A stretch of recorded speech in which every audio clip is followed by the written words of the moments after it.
Oh, it's great to be with you. Sports on a Sunday morning on KMOX. It's always great to talk sports because sports unify us, and sports really are an escape for a lot of people. It's a chance to just have a good time. You know what's great about sports is it's something to look forward to every day. I mean, we have NBA playoffs, NHL Stanley Cup playoffs, baseball today. There's a NASCAR race today in Talladega. On and on it goes. The NFL draft just took place in Pittsburgh, and everybody's buzzing about what happened there. And the Battlehawks won, and City lost yesterday, and the Cardinals were in a slugfest where they hit 5 home runs and they lost the ball game. I mean, there's all kinds of stuff going on, and we're sorting it out for you here on Sports on a Sunday morning. My producer asked me when I came in, he said, hey, do you have the rundown? Because normally I send out a rundown pretty early in the morning. I put it out on Twitter for you all. I still call it Twitter. I know it's X, but I call it Twitter. I put it out there. I was just a little distracted and down this morning for a couple of reasons.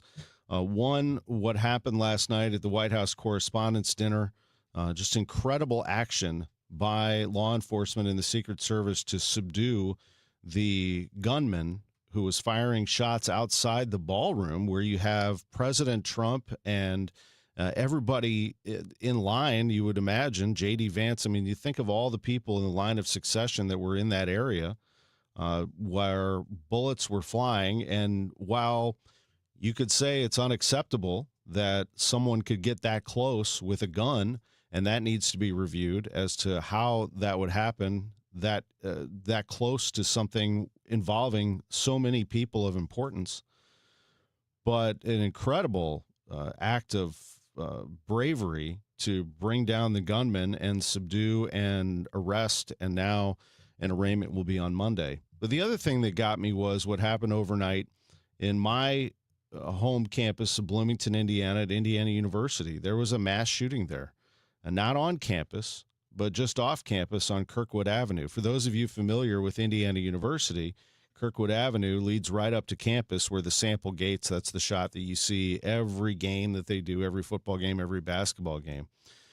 There were no fatalities. There were 9 people wounded in what appears to be a dispute on Kirkwood Avenue during Little 500 night.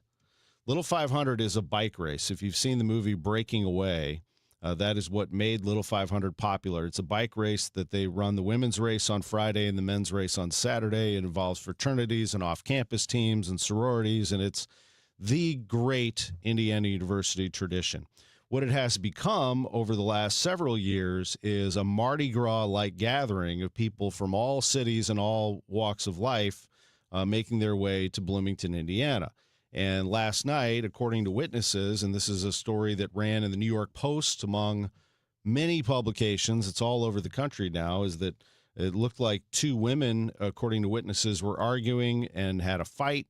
People were quoted as saying they didn't think anything of it. It was a fight that was happening late at night, early morning, and then a gun was pulled by one of the women and shots were fired. 9 people were taken to the hospital with injuries. You know, I know that it's my campus, so I'm saying this now and reacting this way because it's my school, but it's also the most recent. This has got to stop. I mean, this has got to stop.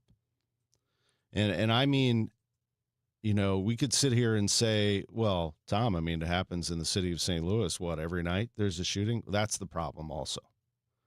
It's got to stop. We have to be able to come together.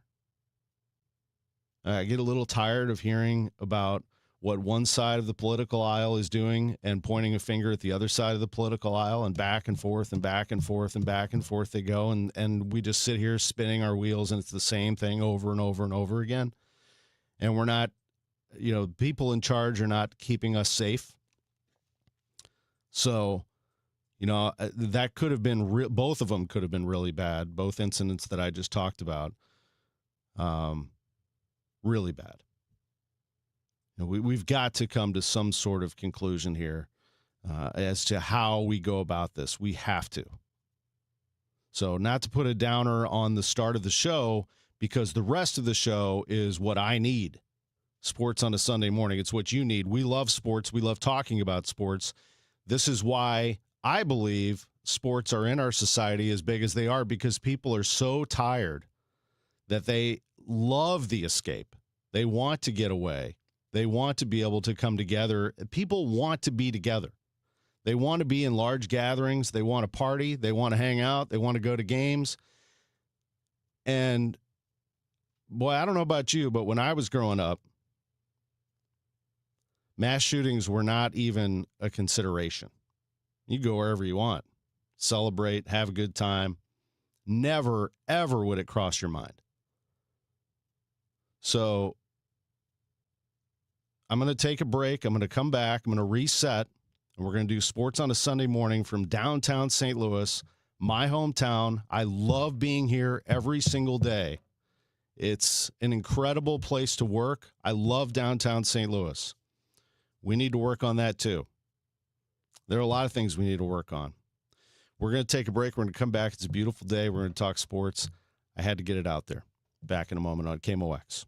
Just hearing the word IRS can make people break out in a cold sweat. No one wants to deal with the IRS, and now you don't have to. The good news is Legal Tax Defense has been successfully negotiating with the IRS for more than 15 years. It doesn't matter how much you owe, whether it's $5,000 or $5 million. You deserve the best in the business on your side, and that is Legal Tax Defense. Even if you're working with someone else and just want a second opinion, there is no cost or obligation to call. They can prevent levies, liens, wage garnishments, even file back tax returns. And the best news about Legal Tax Defense is they won't take your case unless they know they will reduce or eliminate your tax debt. Call Legal Tax Defense right now for a free no-risk consultation. 800-323-8922. 800-323-8922. You have nothing to lose but everything to gain. 800-323-8922. Hey, it's Matt and Leslie Holiday. When we got to St. Louis, it wasn't long before we started searching for a way to give back. We visited Cardinal Glennon Children's Hospital, and we knew this is where we belonged. Homers for Health has been going strong for 15 years and has made such an unbelievable impact on the hospital. I've won a World Series, but I consider the work we have done at Cardinal Glennon to be the greatest achievement. Yes, your support truly makes a difference. Make your pledge for patients today at homersforhealth.org to benefit the devoted fund. Time for the DeWitt Insurance Keys to the Game. I'm Chris Ranji, KMOX Sports. Finale of the series against Seattle today, and Michael McGreevy looking for his fourth win of the year. Cardinals have done well against American League teams this season, a winning record in interleague play. Cardinals offense needs to solve starter Emerson Hancock, who has been very good so far this season. Keys to the Game are sponsored by DeWitt Insurance in St. Charles, Missouri, proudly representing Auto Owners Insurance. Staples presents Celebrations Made Easy. I was throwing a party for the twins and had custom invites and a banner printed at Staples. And that's when I saw Party City is now at Staples. Party City? No way! Yep. So now Staples has all your printing needs and everything you need for a party. Everything times 2. Yeah, and now at Staples, save 40% on custom cards, photo gifts, wrapping paper, banners, and more. Big news! Party City is now at Staples. That was easy. Shop Staples in-store, online, or on the app. In 613, exclusions apply. One of life's greatest mysteries has finally been solved. Who let the dogs out? Spruce! Spruce! Spruce! It's Spruce, the weed and grass killer that's safe for use around people, pets, and bees, when used as directed. Spray the leaves for visible results in just 1 hour, and dead weeds in just 1 day. You spray, they play. Spruce, pet friendly, weed deadly. Find wherever weed killers are sold. Is your home showing symptoms of foundation issues? Your home's wet basement, dingy crawl space, musty smells, cracked walls, or unlevel concrete shouldn't be ignored. Helitech can help. Life happens in your home. You and your family deserve the best. Helitech offers proven solutions in waterproofing, drainage, concrete leveling, and foundation repair services. Contact us for a free inspection at helitechonline.com. When the water's high, we'll keep your basement dry. Heal your home with Helitech. Now, back to the Gray Bar Sports on a Sunday morning on 104.1 KMOX. From the Stifel Financial Sports Studio, here is Tom Ackerman. All right, thank you very much for letting me say that. If you don't know what that is, you can go back and listen to the opening segment because I'm moving into sports now. But I thought that that should be a standalone segment to start the show and come out of the news where the news is not always great.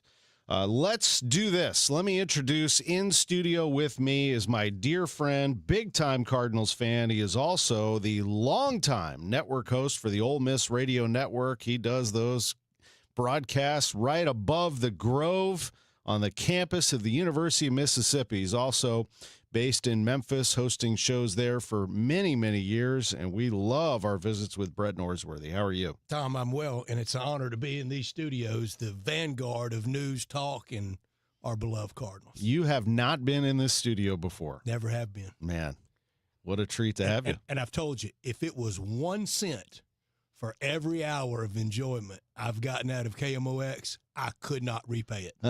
Oh, man. Look what's over your left shoulder there, that 100 years of KMOX. When I say KMOX, what do you think of? Quality. That's right. Well said. And the names that come to you? The names of my life.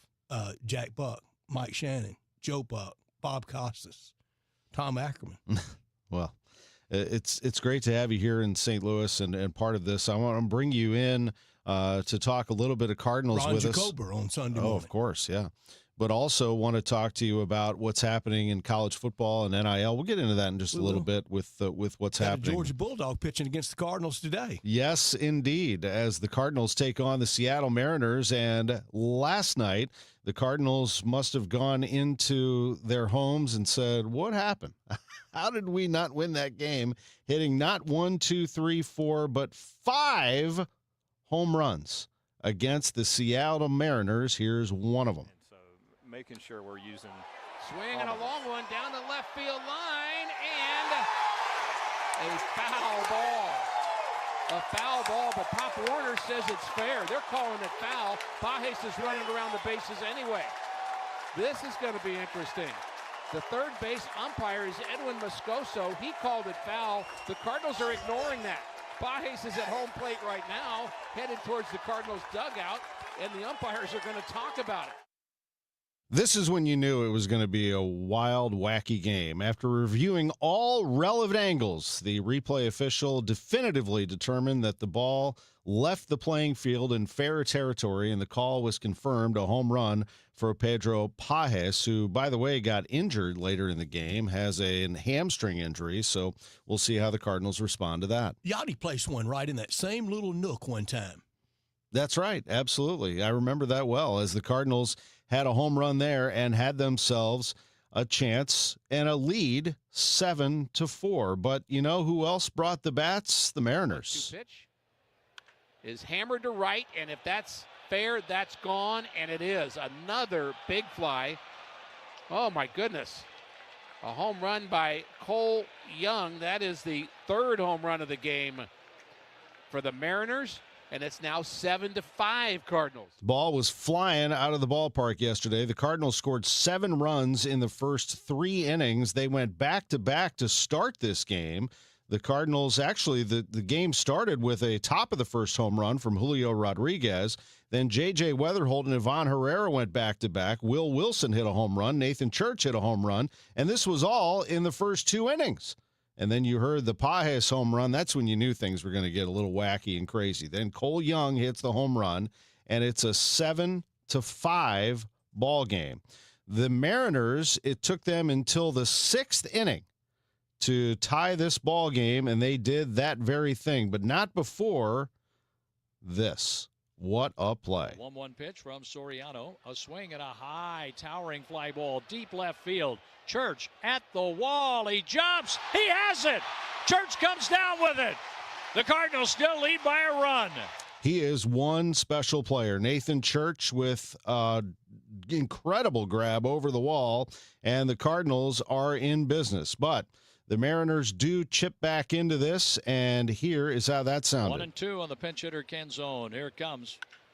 Ground ball, base hit, center field. That's going to bring Cole Young around, and we are tied at 7. John Rooney with the call in KMOX, and the Cardinals and the Mariners are tied at 7. And, folks, we are only in the 6th inning at this point.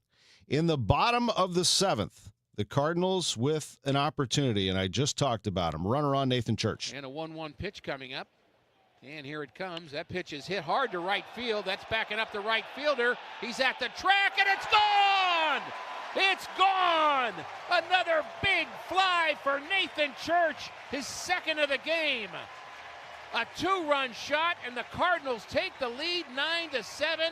Have a day, Nathan Church. Ricky Horton with the call on KMOX. It is a 9-7 Cardinals lead on a bomb by Nathan Church. How much fun is that? Well, it all came to an end for the moment in the 8th inning. The Cardinals working it here, and the Mariners, they have a nice team, actually, in spite of their losing record. This is how it went down in the 8th inning. A single for Mitch Garver, a single for Cole Young. Leo Rivas bunted them over, and the opportunity went to Connor Joe. The pitch to Connor Joe, a swing, and he lines it into right center. That's a hit, and it's going to tie the game. The throw is cut off. Connor Joe has been tough on the Cardinals in the past. He goes after the first pitch and ties the game at 9. First pitch from Riley O'Brien. And the Cardinals give up 2 runs there, and it's a 9-9 game. O'Brien gets Cal Raleigh swinging, and then he's able to get the final out on a lineup by Josh Naylor, but the damage was done, and it was a 9-9 ball game. And so we turn our attention to the 9th inning, and this time pitching, as the Cardinals are trying to get themselves out of this, Matt Swanson comes in for Riley O'Brien. Cal Raleigh draws a walk, and Julio Rodriguez struck out to end the 8th. They stick with, in the 9th inning, I should say, they have, let me go back to it. They have Swanson, I should say O'Brien is in there. He gets the ground out to Arozarena, a bunt single by Crawford. Garver walks, Young hit by a pitch, and here comes Rivas. From the stretch, the pitch. Rivas swings, and he singles into center field, giving Seattle the lead. 2-run score. It's 11-9 Seattle. Light hitting Leo Rivas drives in Crawford and Garver. You just wonder what the heck just happened to us. The Cardinals go through a ton of pitchers, including Riley O'Brien. Those are the first runs he's given up all year. 2 runs on 4 hits in an inning of work. His ERA is 1.26. He blows the save. Matt Swanson then does come in and clean it up, but the Cardinals are unable to respond in the bottom of the 9th, and they lose the ball game 11-9 to the Seattle Mariners. There were 33 hits in this game. The Cardinals hit 5 home runs in this game. Weatherholt, Herrera, Church hit 2. Pajes hit 1 as well. But the Cardinals unable to overcome the Mariners, and now they are on the verge of getting swept. They lost on Friday by a count of 3-2, and they lost yesterday 11-9. We will have much more coming up for you on KMOX. First, let's hear from Cardinals manager Ollie Marmol. We had a good approach against Wu and did exactly what we wanted against him. We turned his fastball around. Anything that was in the zone hard, we did a really nice job against him. So we executed our plan, put up 9 hits, 7 runs against them, and got into their pen. Unfortunately, it's one of those days where it's the worst day for the other side of the ball to look the way it did.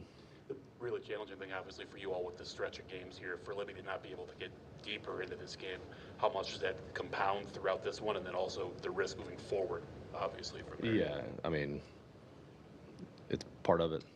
You just deal with it, move on. You figure out a way to get through tomorrow and then reset and see if you can kind of get deeper into tomorrow's game, use less guys, and give the guys that need a break in order to be ready for the next series. But yeah, you just got to maneuver around it. You have anything more on Pedro than the Titans you told us about? No, not yet. Ollie, we've talked about Nathan Church taking advantage of his opportunities. What do you make of his day on both sides, Really hitting good 2 day. and taking 1 away? Really, really good day for him. Robbing the homer. He just continues to play really good defense. And then the 2 homers, man, his swings are looking better and better, and just the confidence is continuing to grow, which is what he needs. But both sides of the ball, man, he's starting to settle in, and it's looking really good. He's a guy where you felt that the floor is going to be there for defense, athleticism, base running, but just how much can he continue to show growth at the plate and become that well-rounded player? Yeah, it's going to be a combination of being able to take those type of swings, not always homer, obviously, but just the path he takes today, controlling the strike zone allows him to do more of that. But today, obviously, a really good day. Just the work going into what he's doing right now is also really good. So positive day on both sides. Cardinals manager Ollie Marmol after the game yesterday, an 11-9 loss to the Seattle Mariners. We will have much more coming up on KMOX, including a visit with Jason Love, the father of Jeremiyah Love, the highest draft pick in the NFL draft in St. Louis history. Back after this. The Redbird Recap is sponsored by Helitech Waterproofing and Foundation Repair. Heal your home with Helitech. Each year in St. Louis, 10 women are recognized for volunteer leadership that changes lives. They support families, strengthen communities, and create opportunities where they're needed most. Join us Tuesday, May 19th at the Ritz-Carlton for the 2026 Women of Achievement Awards Luncheon. Celebrate their impact and be part of a tradition more than 70 years strong. Reservations available at WOASTL.org.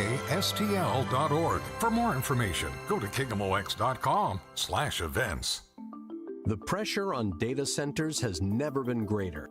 Whether you're expanding capacity, supporting AI workloads, or building new facilities, Graybar works alongside you with the solutions, specialists, and logistics expertise you need today. We help you power performance every step of the way, so your operation is ready now. Yep, Graybar does that. Bernie Miklasz here for Saliga Heating and Cooling. Our family's called the Saliga family for 18 years, and we are grateful for Saliga's honesty, knowledge, and professionalism. They're the best. For more info, visit SaligaHeatingandCooling.com. At Audion Hearing, our mission is simple: to make better hearing affordable for everyone. We're proud to offer high-quality, rechargeable hearing aids starting at just $98. Clear, comfortable, and ready to use right out of the box. And here's a study worth hearing. Research shows that wearing hearing aids can reduce your risk of dementia by up to 61%. Join over 1 million happy customers and hear the difference today by going to audionhearing.com. That's AUDIEN hearing.com. Wesley Financial Group is not a law firm, and Chuck McDowell, definitely not an attorney. This is Chuck. Do you feel stupid for buying a timeshare? Don't. It's not your fault. You were most likely told you could rent it, and it was a great financial investment. And the deal was available today only. If this happened to you, contact your resort or Wesley Financial Group for help today. Call Wesley now for your free exit information kit. 800-939-1441. 800-939-1441. Hi, this is Charlie Brennan. I see clearly now thanks to the doctors, Greg Birdie, Ranjan Malhotra, Robert Brusati, and Andy Royer. You can too. YourEyeDoc.com. KMOX Weekend at your service. Sponsored by Air Comfort Service Heating, Cooling, and Installation. Carpal tunnel syndrome. Heart failure that doesn't improve with common medicines. These are some signs and symptoms associated with ATTR-CM, or the cardiomyopathy of ATTR amyloidosis, a serious heart condition with symptoms that get worse over time. Amvuttra, vutrisiran, is a prescription medicine given by a healthcare provider that treats ATTR-CM in adults to reduce heart-related death, hospital stays, and urgent visits. In a clinical study, Amvuttra was proven to help people live longer and have fewer heart-related hospital stays and urgent visits over 3 years compared to placebo. Amvuttra lowers the amount of vitamin A in your blood, which can affect vision. Other side effects include pain in the arms or legs, pain in the joints, and shortness of breath. These are not all the possible side effects of Amvuttra. For prescribing information, call 1-833-256-2748 or learn more at amvuttra.com. Ask your doctor about Amvuttra for ATTR-CM. Looking for reliable HVAC service in St. Louis? The team at Air Comfort Service handles all your heating, cooling, installation, and residential maintenance needs. Visit aircomfortservice.com or call 314-819-0028 today. Now, back to the Graybar Sports on a Sunday morning on 104.1 KMOX.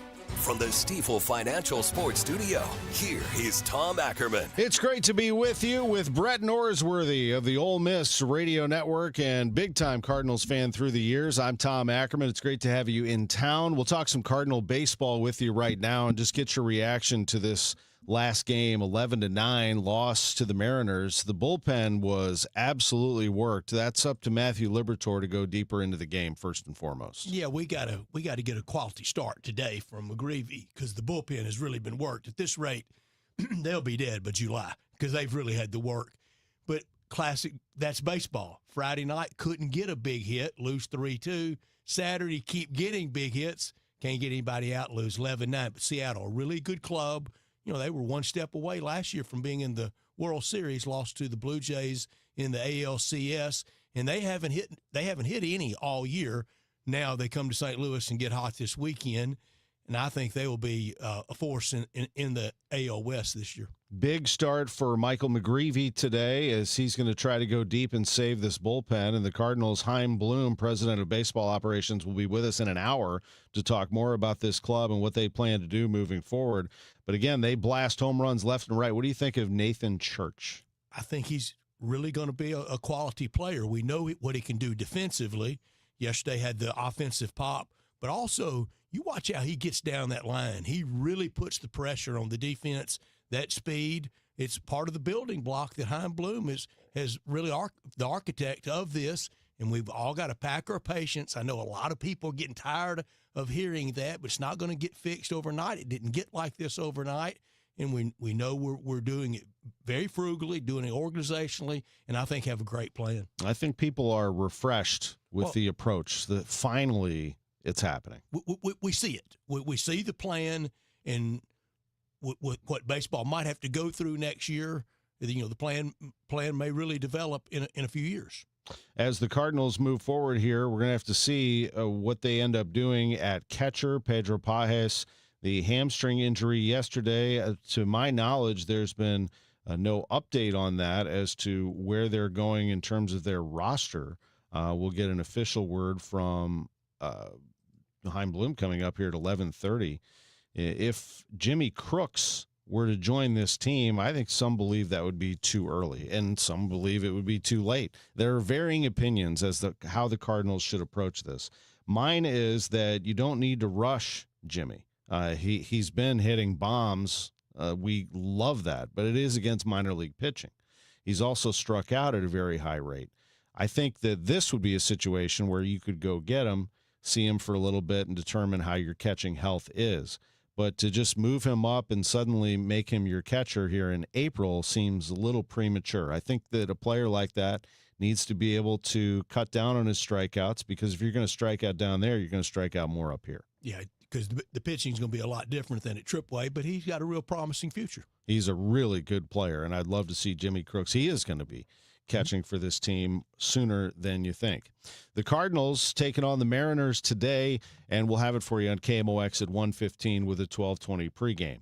In the meantime, we are looking at the NFL draft and saying Jeremiyah Love, the number 3 pick, highest pick that St. Louis has ever had. Fernando Mendoza out of Indiana, the Heisman Trophy winner and national champion, the number 1 pick in the draft. No surprise there. There were a lot of edge rushers coming off the board, a lot of defensive backs coming off the board. To win in the NFL today, what do you need? You got to be able to defend the pass, and I saw that quite a bit coming off the board in the NFL draft. The first-round picks of the draft, Mendoza went first to the Raiders.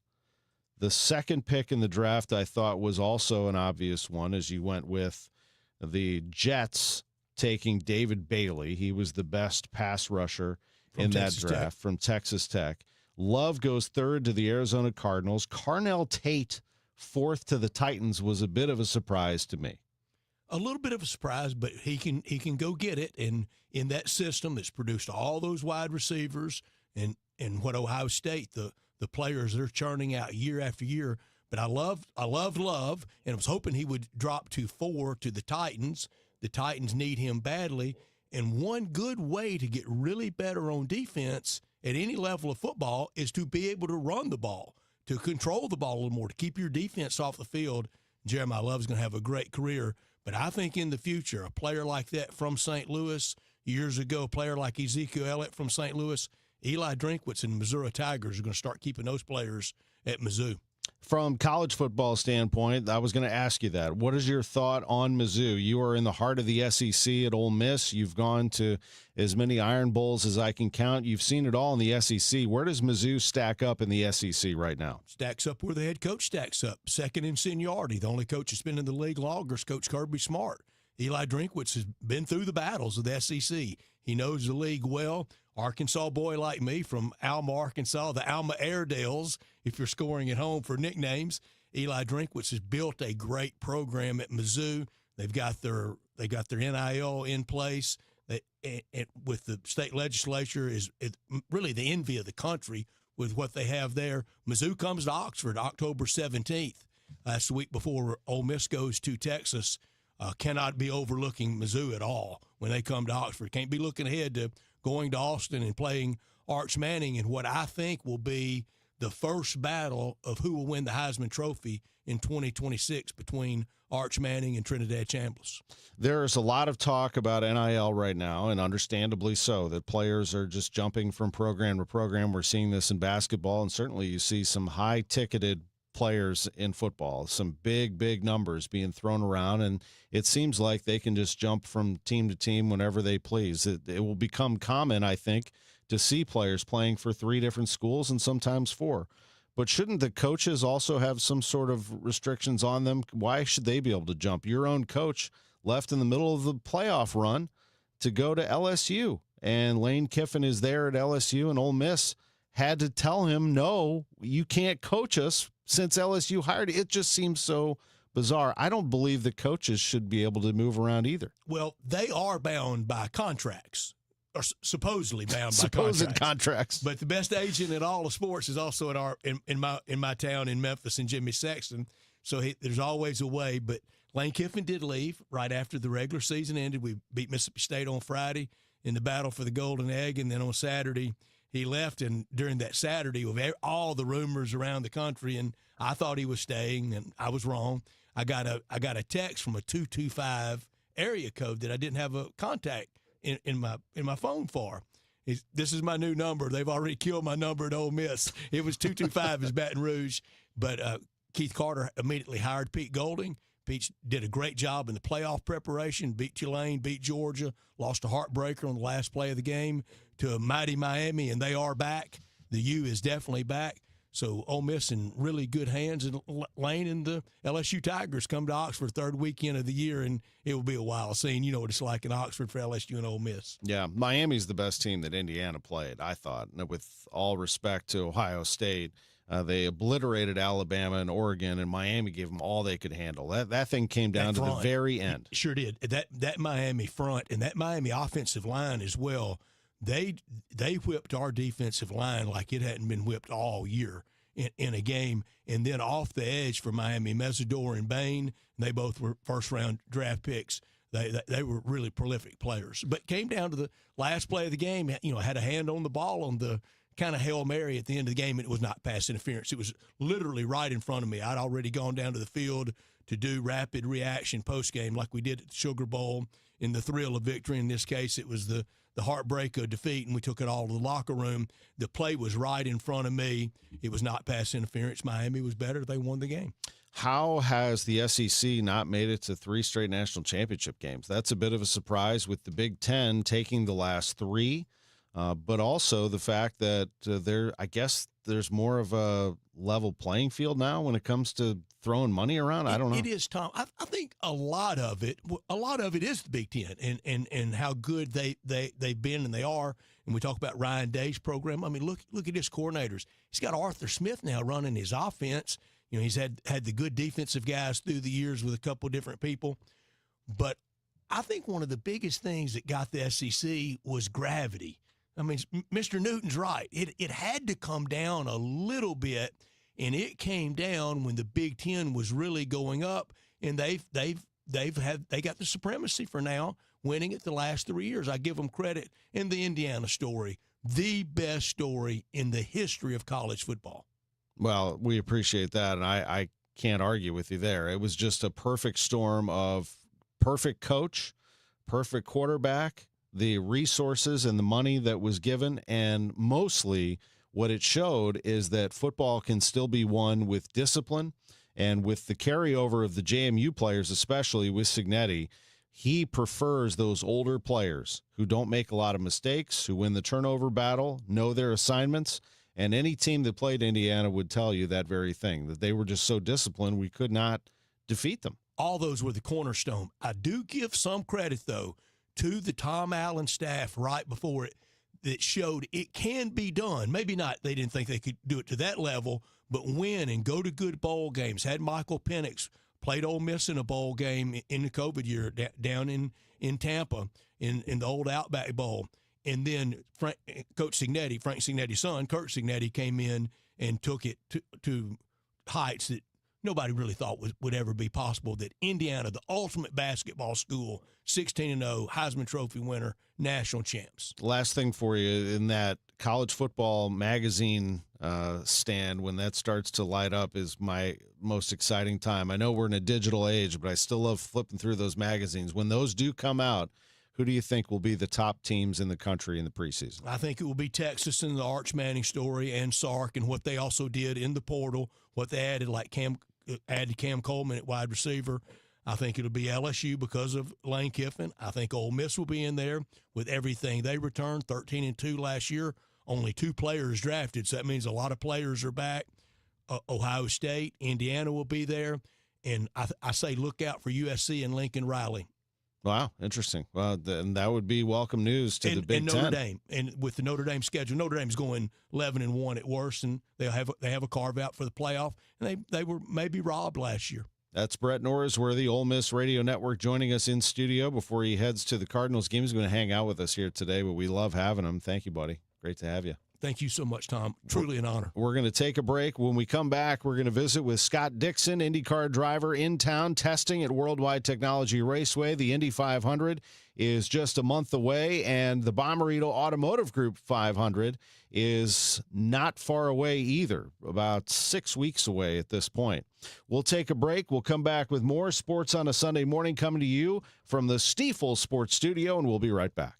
At Ophthalmology Associates, their goal is to ensure that every one of their patients enjoys the best possible eyesight at every stage of their life. This is Rick Wallace, and I've been through several life stages with Ophthalmology Associates. I've trusted them with my eye care for almost 30 years.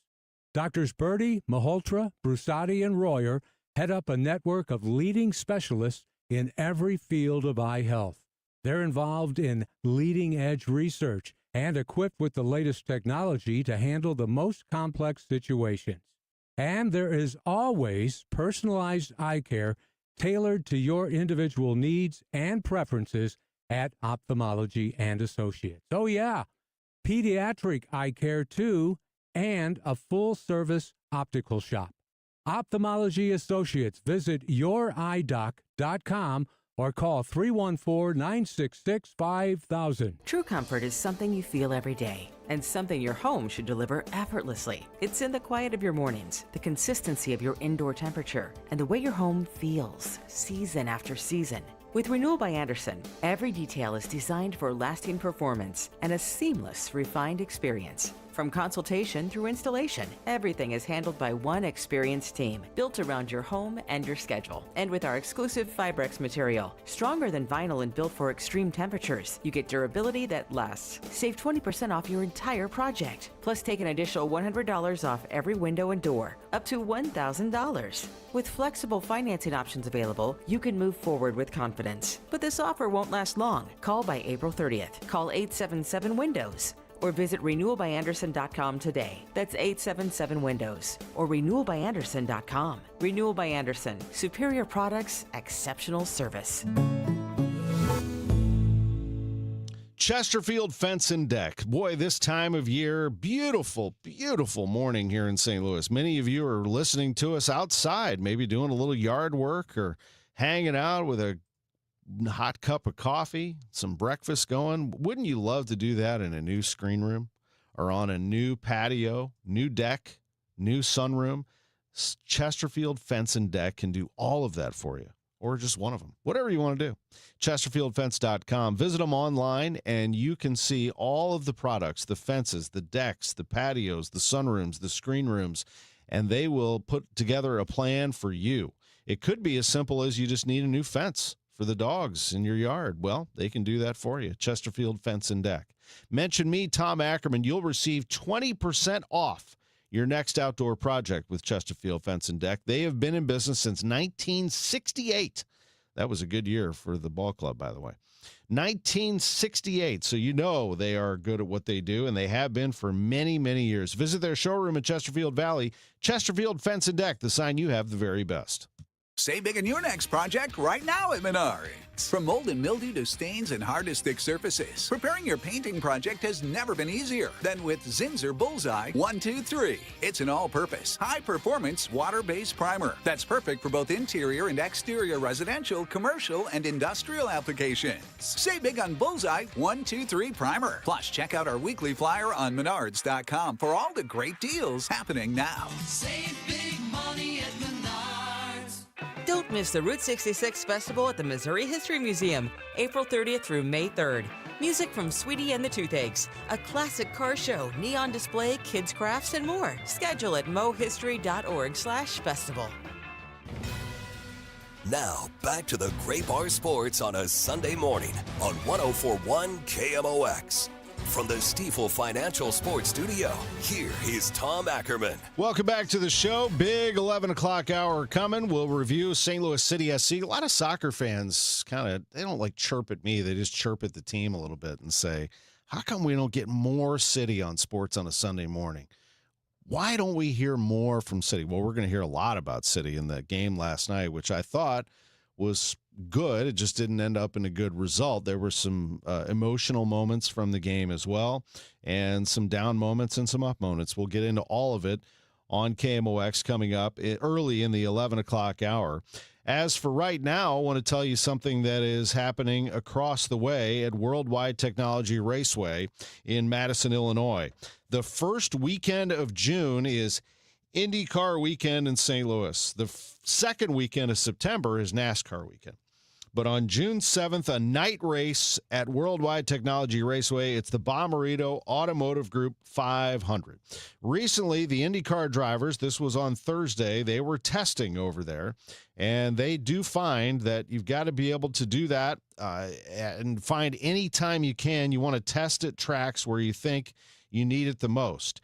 And none other than Scott Dixon, the New Zealand native, one of the greatest IndyCar drivers of all time, 58 wins on the IndyCar Series, 143 podiums, 32 poles in his career. He's won Indianapolis. He's won Le Mans. He's won the 24 Hours of Daytona, and he was there with me and Frank Cusimano of KSDK. I don't know. I feel like it's always a team effort, and strategy-wise, it always gets pretty interesting as well.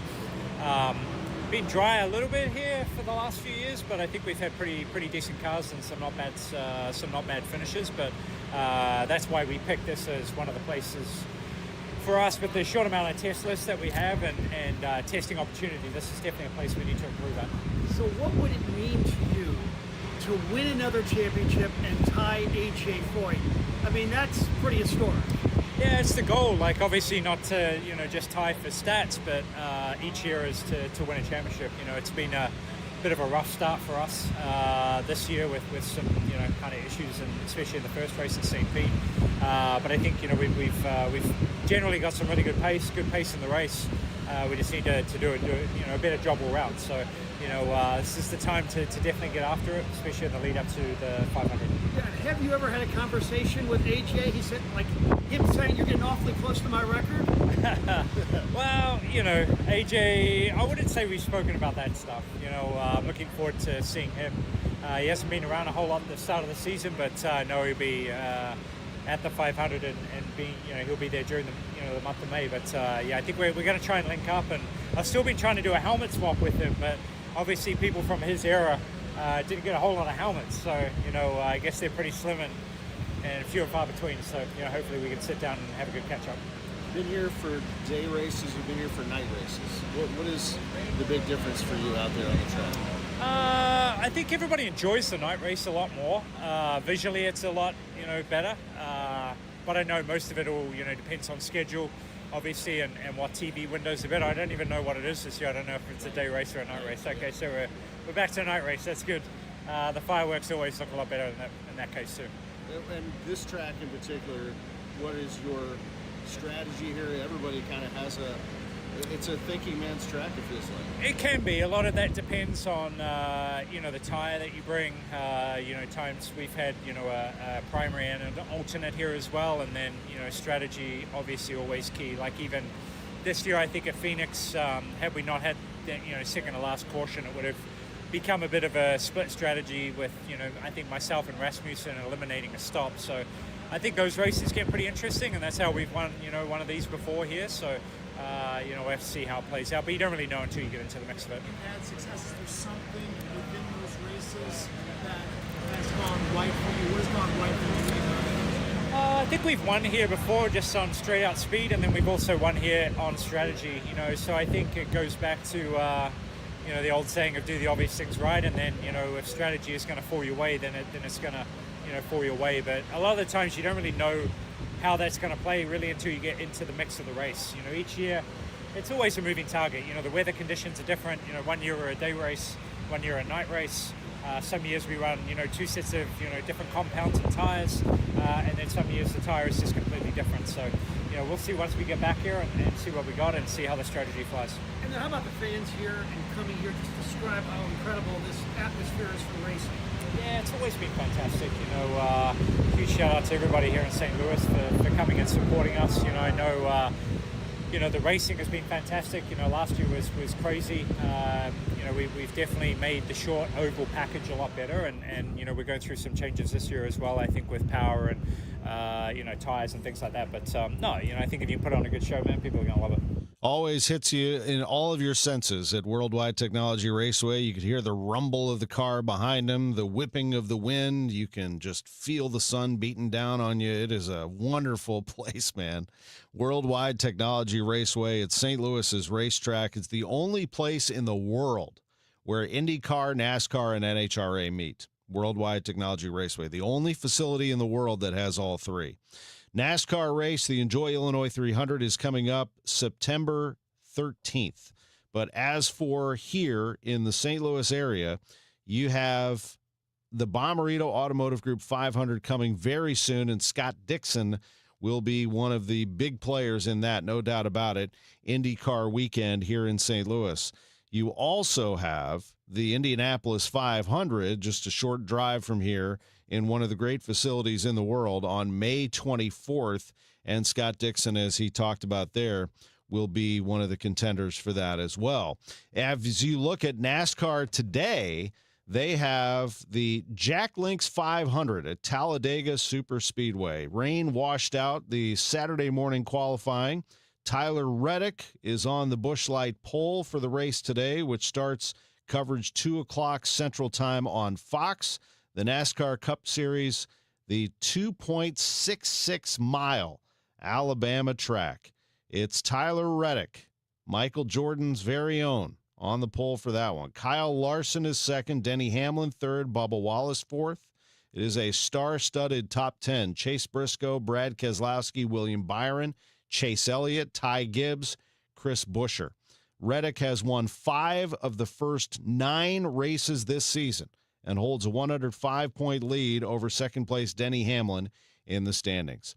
Again, thanks to Scott Dixon of IndyCar for stopping to talk to us, Frank Cusimano of KSDK, and that was Kevin Ryan of KTVI also with us on the program, asking questions. Now, it's time for our parlay of the day. It's sponsored by Circa Sports, sports betting the way it should be. I have my eye on the NBA playoffs today. There are 4 games going on today.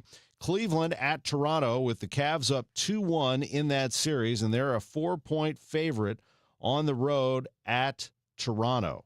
I like Cleveland -4 in that scenario. San Antonio's been playing without Victor Wembanyama, but they've been winning anyway. They are a 4.5-point favorite on the road at Portland, and I like them on the road as well. Boston at Philadelphia. the Sixers, they are on the ropes here in a lot of ways because Boston leads this series 2-1, and the Sixers cannot afford to lose. That series will be over when you go back to Boston if that's the case. That's why I like the Sixers today plus 7.5 at home against Boston. In fact, saying it out loud, I like it even better. And LeBron James and the Lakers, who are up 3-0 on Houston, are a 4.5-point dog at Houston. I'm going to go Lakers plus 4.5 to close it out. What do you think about that? It's our Circus Sports Parlay of the day. We'll come back and have another hour of sports on a Sunday morning on KMOX. Hey, Missouri, it's game time. Start betting like a pro with the world's largest sports book at your fingertips. Hi, I'm Derek Stevens. I'm a lifelong sports bettor, and I'm the owner of Circus Sports. It's sports betting the way it should be, with high limits, player-friendly pricing, exceptional customer service, and more. Download your new bookie at circusports.com. The action starts now, Missouri. Experience the difference with Circus Sports. Bet like a pro. Must be 21 or older. Gambling problem? Call 1-800-GAMBLER. Spring is here in St. Louis, and if you're thinking about selling, now's the time. But timing is only part of it. This is Debbie Monterey, and I'm with Gloria Liu, your home sold guaranteed realty. Gloria, why is it still so important to choose the right realtor? Simple. Not every home is selling fast or for top dollar. Here's the difference. I already have the buyers. With over 2,400 buyers in waiting, I'm not just listing your home.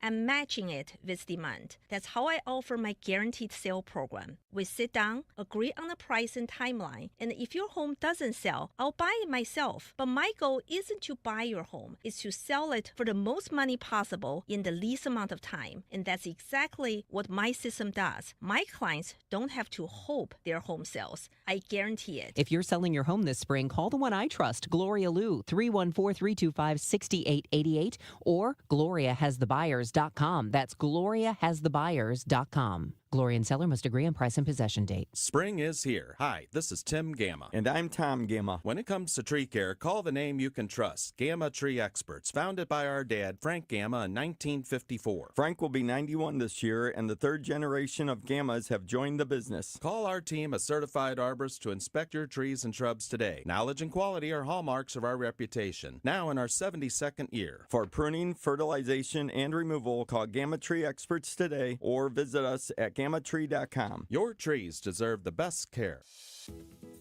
Growing a brand is hard, but reaching the right customers shouldn't be. Meet Outcomes from Viant. We've built an intelligent platform that handles the complexity of digital advertising for you. Powered by advanced AI, we help your brand show up in the right places at the right time and ensure that every dollar you spend leads to a real business result. It's smarter advertising made simple. Visit Viant.ai. In today's fast-moving job market, staying ahead means keeping your skills sharp. At University of Maryland Global Campus, we help keep your capabilities cutting edge with our skills-based education programs designed to move your career forward. Explore more than 135 degrees and certificates in business, cybersecurity, and more. Apply now and save with no application fee. Classes start May 13th. Learn more at umgc.edu. Certified to operate in Virginia by Chef. KMOX AM St. Louis, KMOX FM Hazelwood. This is CBS News on the Hour, your home for original reporting. The White House Correspondents' Dinner in Washington turned to a very different night when a man opened fire just outside the doors at the Hilton. CBS's Ed O'Keefe was there and tells us what it was like. As guests settled into their meals, mentalist Oz Perlman, a scheduled entertainer, was showing the president and first lady a trick. Then, in the back of the room, plates crashed as attendees dove to the floor and under tables. Some could smell gunpowder. Secret Service agents took down the suspect identified as 31-year-old Cole Allen from Torrance, California. He was armed with 2 guns and knives. Acting Attorney General Todd Blanche on CBS's Face the Nation. We're still understanding the security protocols that led to him being able to have firearms in that hotel. We do believe he was staying in the hotel in the days leading up to last night. Allen was captured after running through a security checkpoint. Former Secret Service officer Barry Donadio. If you look at the video of him trying to go through with a rifle, there was not much time for them to react, only maybe 2 seconds. And his intention, based on what I'm seeing, was to run through that checkpoint, get as close as he could to President Trump and take a shot and try to kill the president. And the president spoke today on Fox News about quickly rescheduling the dinner. Now, I hope that we can have it within a short period of time, whether it's 30 days or a little less, a little more. But I hope we can do it with that, because we can't let these criminals and these really bad people change the course of events in our country. We have to, it's an important event. That was going to be an important event. North Carolina Republican Senator Tom Tillis says he's now ready to push through the nomination of Kevin Rash as Fed chair. He dropped his opposition after the Department of Justice dropped an investigation into current Fed chair Jerome Powell. We worked a lot over the weekend to make sure that we were very clear that we had assurances from the DOJ that I needed to feel like they were not using the DOJ as a weapon to threaten the independence of the Fed.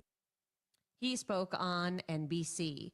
The weather could get stormy in parts of the Midwest. The National Weather Center's Frank Perillo. The Storm Prediction Center in Norman, Oklahoma has issued an enhanced risk, which is 3 out of 5 centered across portions of central eastern Kansas, southeastern Nebraska, over into. This is CBS News. Every Sunday, moderator Margaret Brennan goes face-to-face with top leaders to make you better informed. Face the Nation, Sunday on CBS and streaming on Paramount+. At 11:03, we have a sunny sky in downtown St. Louis. We do expect some clouds later this afternoon. It's 72 degrees. I'm Tom Ackerman. Partly cloudy conditions expected around 1 o'clock, and the wind gusts up to 13 miles per hour. It'll be a nice, pleasant day for baseball. But as we get into this evening, we are looking at an opportunity for thunderstorms to develop, unfortunately. Showers and thunderstorms crossing the area late tonight into tomorrow.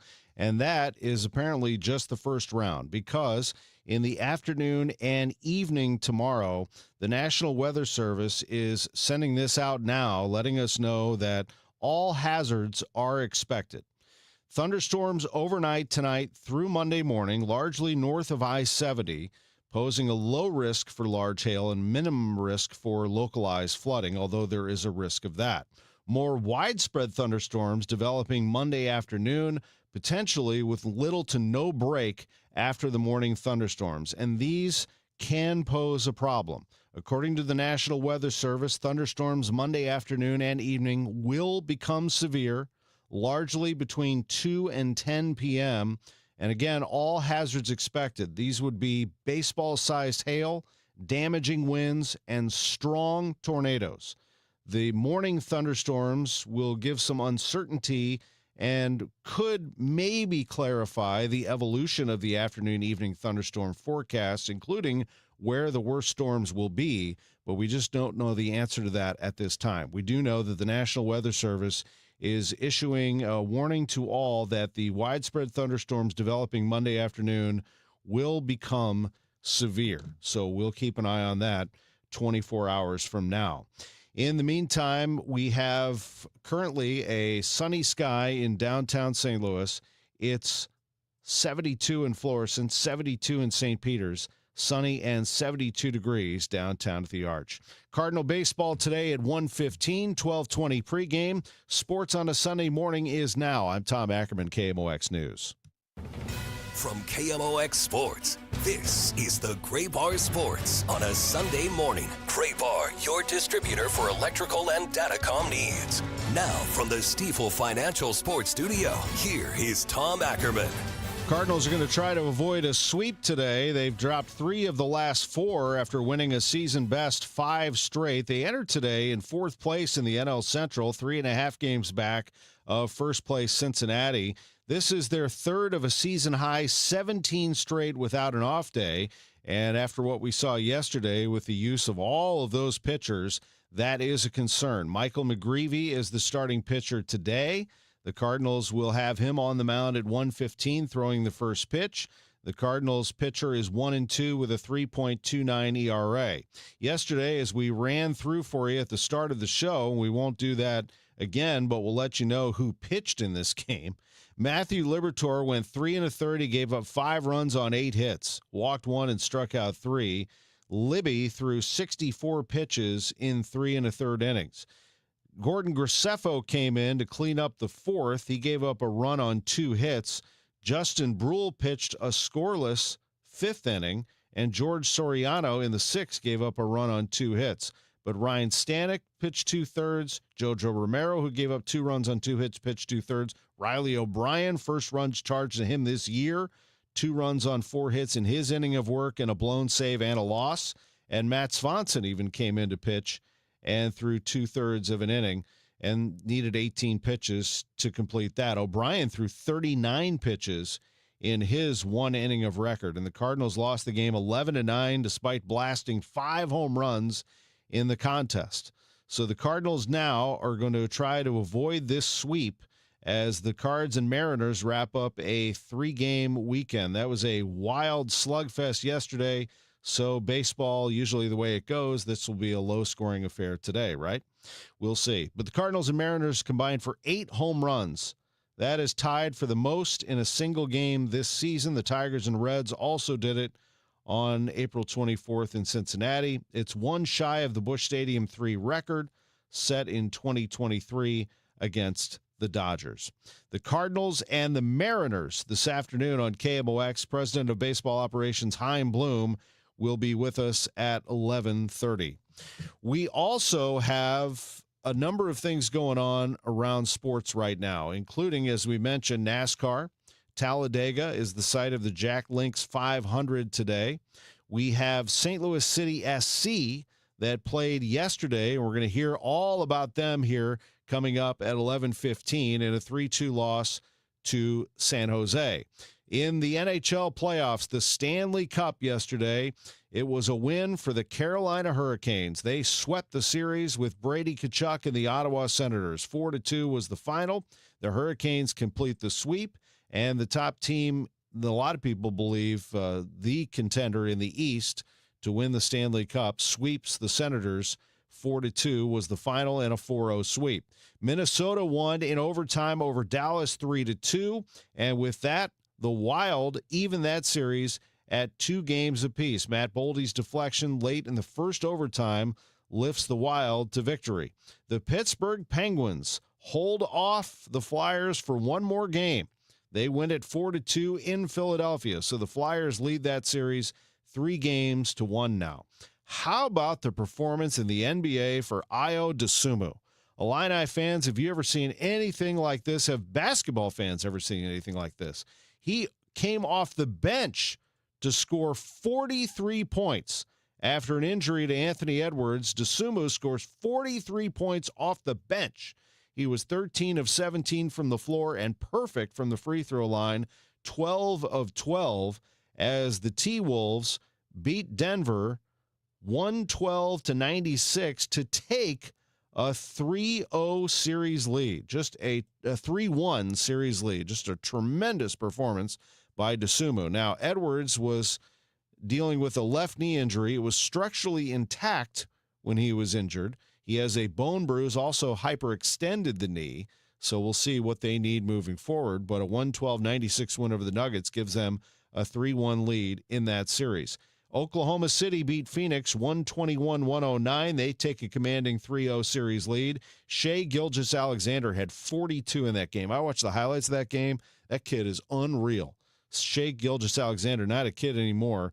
He won the SEC tournament here in St. Louis for Kentucky when he was a youngster. Now he is carrying Oklahoma City. He looks unstoppable, unguardable at times.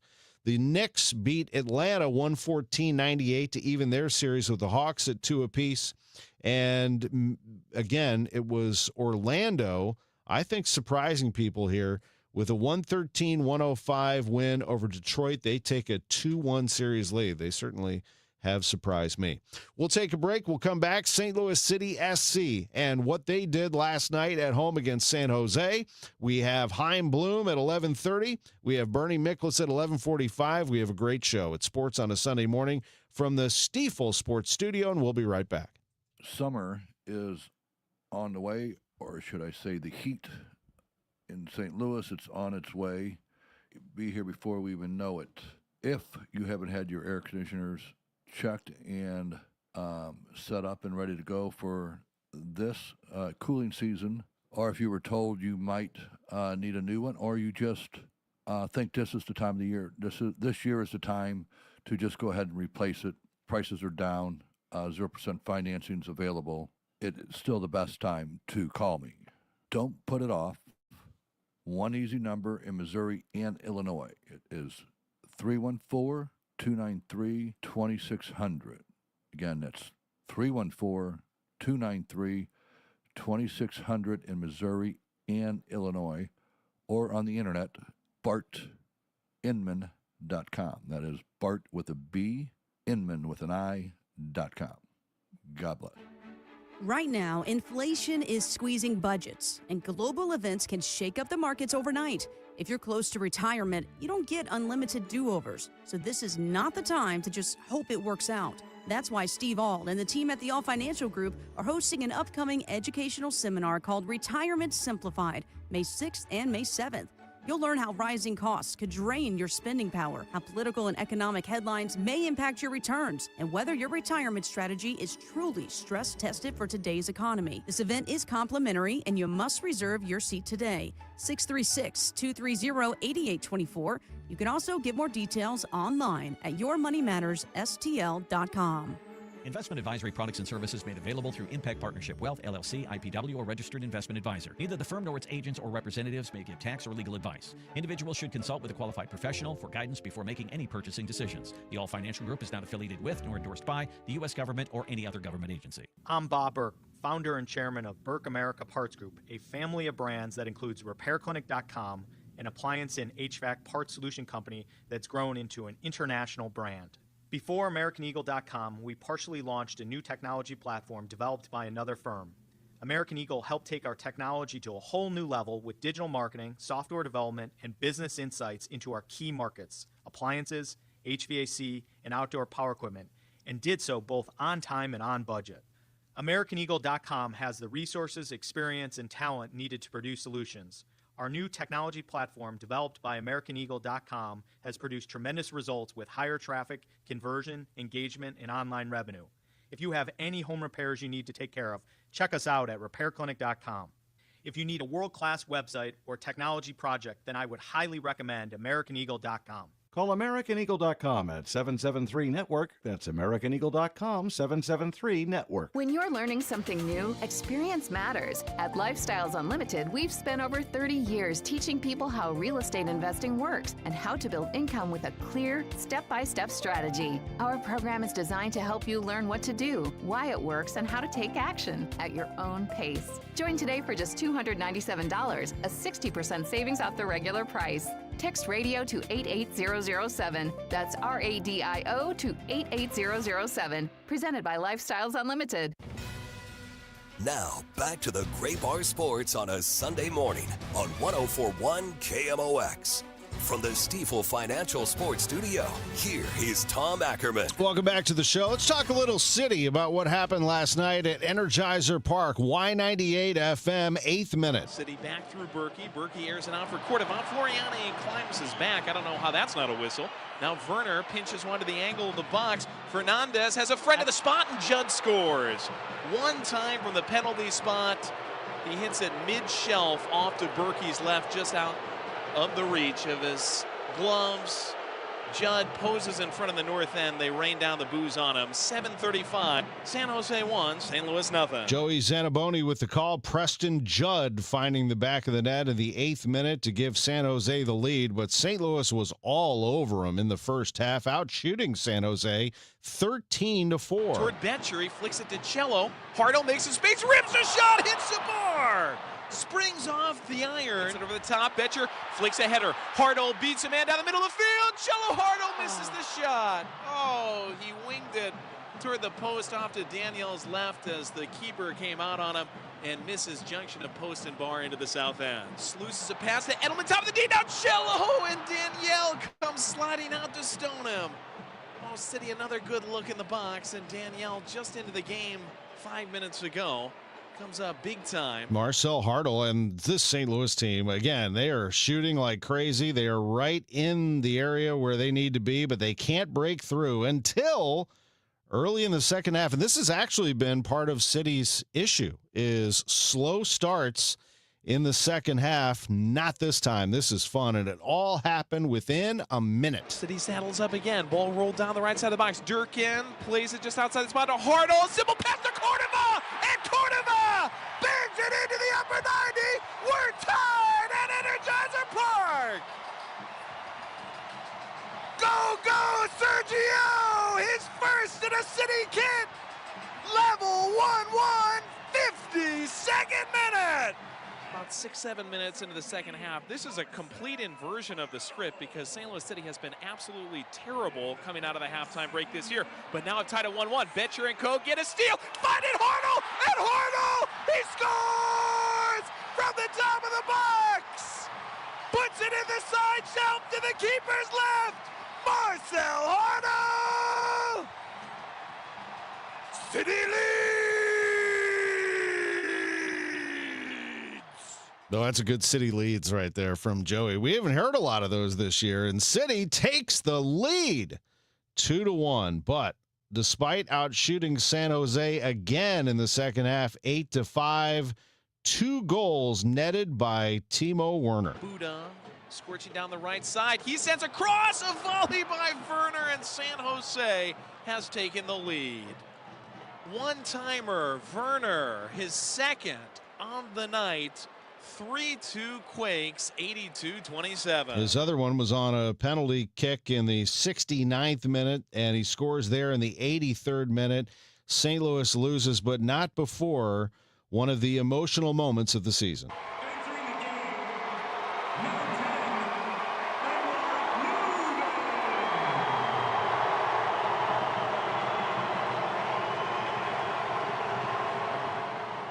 Edward Leuven coming into the game, an emotional return. Let's hear a little bit more of that right here. Quite a hand and quite an ovation as Leuven subs into the game. Just lost his wife, and we have so much heart for Edward Leuven and this City team and all who have rallied around him. Just so great to see him back on the pitch. City loses this one 3-2 to San Jose. Some promising moments for sure, but in the end, it's a loss. Here's Coach Yohan Demay. Hey, Yohan. Against a team like San Jose, can you just not afford to let those chances go not used in the first half when you have really good chances for goals? Yeah, we can speak of both things. We can speak about those chances, but also the key moments we need to take care of, like defensively. So right now my message is like we need to clean things up on both sides of the pitch, defensively and offensively. We had some big chances, but at the same time, like there was a couple of key moments again we need to do better. That's maybe making fouls, that's maybe not making fouls in the box. So those are the moments we're talking about. So again, we pieced together some very good things, but like those key moments are what's hurting us tonight. Some of those could have made their goalie made some good saves, it looks like, but again, is it just the need to be more clinical in those moments when you have those chances? we need to take our chances, like, of course, but again, like I said, it goes both ways. Like we scored twice tonight, we conceded 3 times, so like it goes both ways. Like I'm looking at things like on 2 different sides. Like we all have to reflect. There is not like a matter of course, like we want to score more goals. Of course, tonight we have the opportunity to score like 2 or 3 more goals. But at the same time, I think like their opportunity comes from like our mistakes, from things that we should do better. The first goal is like a duel in the air. The second one is a penalty, and the third one like is a quick break where there is a cross from outside the box. So. Trying to take all those things and to come back and be better. Are these last 2 games, not counting the Tulsa game, but the Seattle game and this one, is it a setback in any way? Has it been? No, I don't think so. Like again, I'm showing up tonight like very disappointed. Like we all are in the locker room. but also very energized, very energized, very proud of the way the guys played. And yeah, like with a lot of belief, in terms of like what we're doing. So, of course, it's disappointing. We're here to play and to win. We're here to get results. But at the same time, like I've got the same energy than I had day one, and I don't see that as a setback. I see that as a part of the journey we're on. We're competing. We're creating great chances. We're putting together again a very good performance tonight, and it's just missing the final piece. But it's gonna come. We'll go to Justin. Coach, I know it's not how all the goals are scored, but it seemed like, especially with Timo Werner on that weak side, that most of their dangerous opportunities came from working the ball on the strong side and then hitting Werner on the weak side. Was there something that you were seeing in the moment that maybe, as you look back, that you think could have been done in match, or is it just a very good player having space to operate in? Again, very, very hard to say, because twice the ball comes where we're unbalanced and we're running towards our goal. So the first one and the last one, if you're referring to that, I need to rewatch. But I just think, like, again, the way we try to be proactive with the ball and without it, like, you accept that you're taking some risk. And against those kind of players, also the level of quality they've got, and half a chance can be in the back of the net. So we have to play with this, with risk and reward, in the way we want to play with the ball, but also in the way we want to defend. We accept that. I think it makes our strength in terms of like how we're able to manipulate the opposition and attack, but also how we're able to win the ball back, like higher up the pitch. And in those moments, of course, you see the quality of a guy like that tonight. But again, like, I think there's key moments in those plays that we can sort out before the ball get there, And speaking of that, like Sergio gets his first goal. It's kind of on a play where you win the ball, you have numbers going forward. Is seeing that out of him, is that seeing him in the position tonight, is that, what you're looking for and what you've been hoping to see out of him over the past couple of weeks? Playing? Yeah, of course, like, great. He gets the reward tonight. Like, again, like, it's a good movement. We press higher up the pitch, we're on the front foot. We spoke about that. Like, I keep saying the same thing. We try to be like on the, like, we try to be dangerous, like on set pieces, on attacking transition, and in open play, And at that moment, like on that play, I think the way we recover the ball and finding him like in those situations is great. I'm happy that he's able to get his first goal for us, and hopefully there is more to come for him. And then Eddie Leuven makes his return to Energizer Park. He plays for, steps in for Daniel Edelman's spot. Is that just trying to get him on the field over those closing moments? Obviously, it's different from the position that you saw him in last week. Yeah, again, like when you go down 3-2, like you have to go all in. So like we try to have a push like in the last 10-15 minutes of the game with the extra time, and that's the reason why he came on the pitch. Like he brings also like a lot of quality. So I think it's great to see him back. It's great to have him come in like in those moments where he can also make a difference and give him like a feeling of like what it's like to be back like in and around the team. So like again, like I'd much rather put him in conditions that are better than that than us chasing the score. But at the moment, like that's the situation we're in, and hopefully there is more to come for him in the coming weeks. Thanks, Coach. Ben?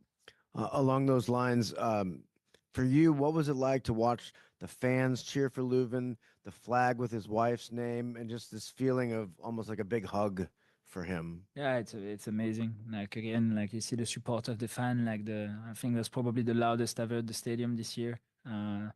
Yeah, it means a lot for him. Like I'm sure like he'll be in a better position than me to answer that question. But I think it shows the support of the community, and it speaks to the person he is. As simple as that, Like I've mentioned that many times, but he's a great human being, and I think he's touched a lot of people like in and around the team.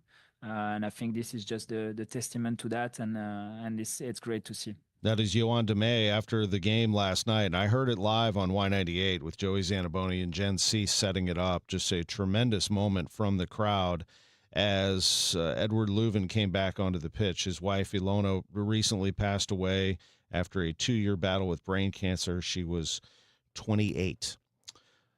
This is Marcel Hartl from the interview room at Energizer Park. Marcel, what was that first half like for both you and the team? You had plenty of chances. Everyone on the team seemed to have chances, and you guys just couldn't get anything to go in. Yeah, that's true. We played one of the best half this season.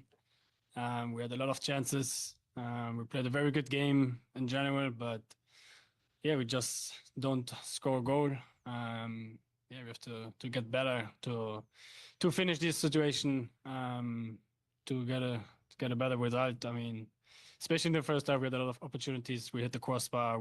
I had two very good chances to get it high, and we have to get better in it. You say you probably could have had 2 goals in the first half. On the second one, where you had that break, what happened on that one? The second one? The second one, I believe. No. Where I shoot with the left one? Yeah.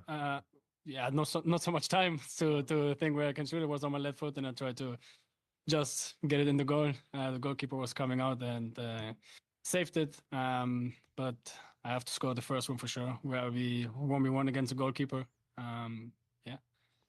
That is Marcel Hartl, who notched his team-leading 3rd goal of the season, registered his first assist of 2026. He was all over San Jose, but they weren't able to come through yesterday, and they lose the game 3-2 to San Jose. The Battlehawks were victorious against Anthony Becht, of all people, the new coach of the Orlando Storm.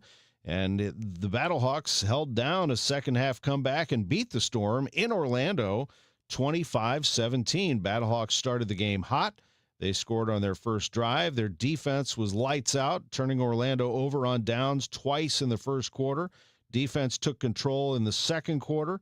Battlehawks were the first team on the board in the second half, and they did not let up. They held off this Orlando Storm team by a final of 25-17.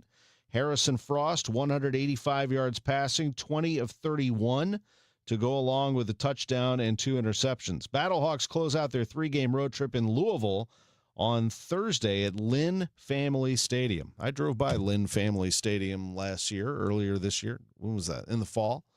And it's a soccer stadium right outside of downtown Louisville. You know, all these teams are all playing in little soccer stadiums. Not the Battlehawks. They play in the Dome. They draw too many fans. They wouldn't be able to fit everybody into a soccer stadium. I can tell you that right now. We're going to take a break. When we come back, we'll talk some baseball. Chaim Bloom, the Cardinals president of baseball operations, with us right after this. If you need a garage door, this could be your lucky day. Entries are open now for the $5,000 sweepstakes at Overhead Door Company of St. Louis. A winner will be chosen at random to receive $5,000 towards new garage doors, openers, or front entry doors of your choice. Deadline to enter is the end of the month to win the $5,000 sweepstakes with Overhead Door Company of St. Louis. Enter now at overheaddoorstlouis.com. You can't win if you don't enter at overheaddoorstlouis.com. You like the word thorough? It's a good word, thorough. It means complete, accurate, detailed. Well, when you go to Ophthalmology Associates, you will get a thorough eye examination. The technology's incredible. It's all up to date, the very latest. And Doctors Birdie, Malhotra, Brusati, and Royer and their staff will make your visit very personal.